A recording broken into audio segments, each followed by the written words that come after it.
Children can return to schools in Lahaina, Hawaii next month, and tourists will also be allowed back into parts of West Maui weeks after the devastating fires there. Officials are trying to help restart an economy that ground to a halt on parts of the island.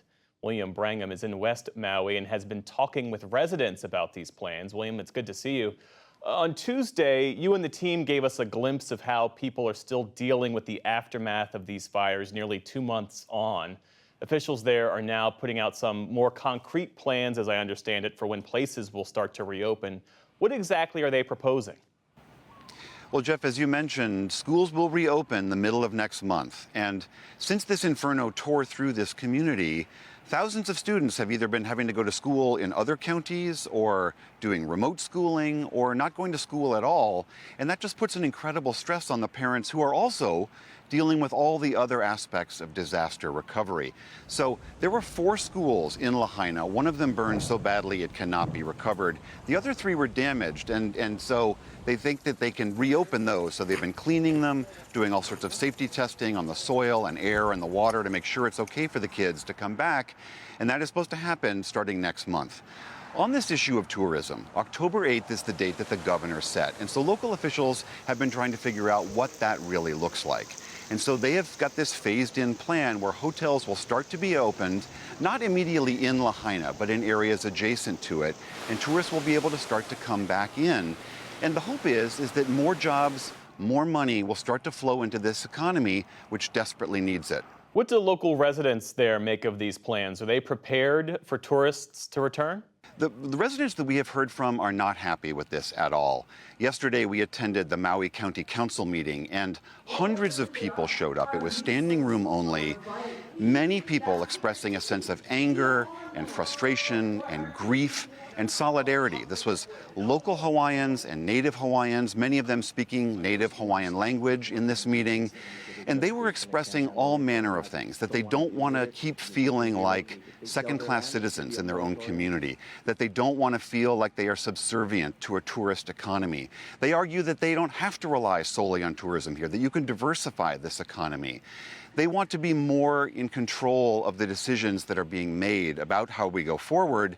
And that is how they feel is not the case right now. I want to play a little bit of sound of what we heard yesterday. This is Tiare Lawrence. She's a community organizer in the area. Here's what she had to say. I keep thinking that I ran out of tears. It just keeps coming, but I'm asking the council to do whatever it takes to keep Lahaina in Lahaina. I know for myself, I live in Kukulani because I couldn't afford to live at home. And I would love so much to be able to move back home one day. And I know a lot of my family feel the same sentiment. So I'm asking you guys to stand behind the people, the multi-generational families, most importantly. So it was just a very, very powerful meeting. Lots of expressions like that. And in some ways, Jeff, it reminded me of other tragic, galvanizing experiences that I've covered. I think of things like Katrina or Newtown or Standing Rock, where a tragedy falls on a community and people feel galvanized to action by that. And that is absolutely what it feels like is happening in Lahaina right now. What's the response been from local officials to that prevailing sentiment, William? Well, on this very specific issue of tourism, I talked to the mayor earlier this week, the mayor of Maui County, and he is very sensitive to the idea that tourists would come here and treat the burned devastation of Lahaina as another tourist attraction. He does not want to see that. In fact, as you drive around here, you will see miles and miles of black fabric that they have strung up to try to create a privacy screen so that tourists do not stop and take pictures of the devastation.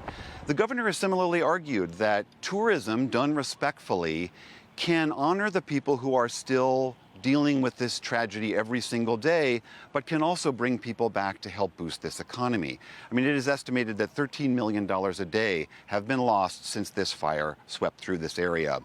But despite those arguments, the community does not seem sold on it. I think it's something like 9,000 people signed a petition saying, please delay the reopening. But officials are not heeding that call. They're going forward. William Brangham reporting for us tonight from West Maui alongside NewsHour producers Sam Lane and Maya Lene Pura. William, thank you. Thanks, Jeff.